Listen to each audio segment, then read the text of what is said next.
সিরাজদিখানে মহান বিজয় দিবস উপলক্ষে বাংলাদেশ জাতীয়তাবাদী দল বিএনপি ও এর অঙ্গ সংগঠনের বিভিন্ন স্তরের নেতাকর্মীরা সিরাজদিখানে বিজয় র্যালি করেছেন।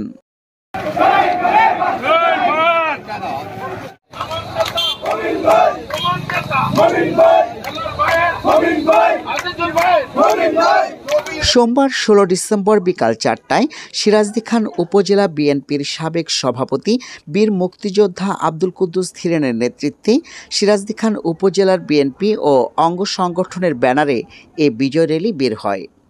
বিজয় র্যালিটি উপজেলার সন্তোষপাড়া ইউএনও পার্ক থেকে শুরু হয়ে বিভিন্ন সড়ক প্রদক্ষিণ করে উপজেলা পরিষদ এলাকার ৩ রাস্তার মোড়ে গিয়ে শেষ হয়।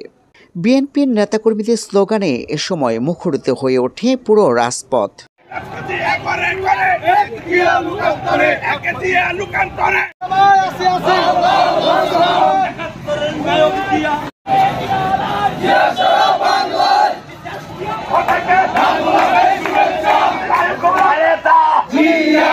দীর্ঘদিন পরে মহান বিজয় দিবস উদযাপনে সিরাজদিখানে বিএনপির এমন আনন্দ মিছিল দেখে অবাক দৃষ্টিতে তাকিয়েছিলেন সড়কের দুপাশের সর্বসাধারণ।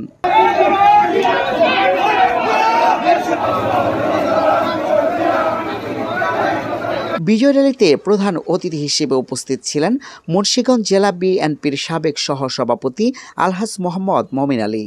এ সময় আরও উপস্থিত ছিলেন সিরাজদিখান উপজেলা বিএনপির সাবেক সাধারণ সম্পাদক আওলাদ হোসেন মোল্লা, সাবেক সদস্য সচিব আলী আনসার মোল্লা, রসুনিয়া ইউনিয়নের সাবেক চেয়ারম্যান শ্যামল কাজী, উপজেলা বিএনপির সাবেক যুগ্ম সম্পাদক আজিজুল হক খান, সাবেক সিনিয়র সহসভাপতি মহিউদ্দিন আহমেদ, রাজানগর ইউনিয়ন বিএনপির সাবেক সাধারণ সম্পাদক ওমর ফারুক রিগান, জেলা যুবদলের সাবেক যুগ্ম সম্পাদক ইকবাল হোসেন, জেলা ছাত্রদলের সিনিয়র সহসভাপতি হিমেল মল্লিক, উপজেলা শ্রমিক দলের সভাপতি নজরুল ইসলাম, সাধারণ সম্পাদক মোহাম্মদ বাদশা মিয়া।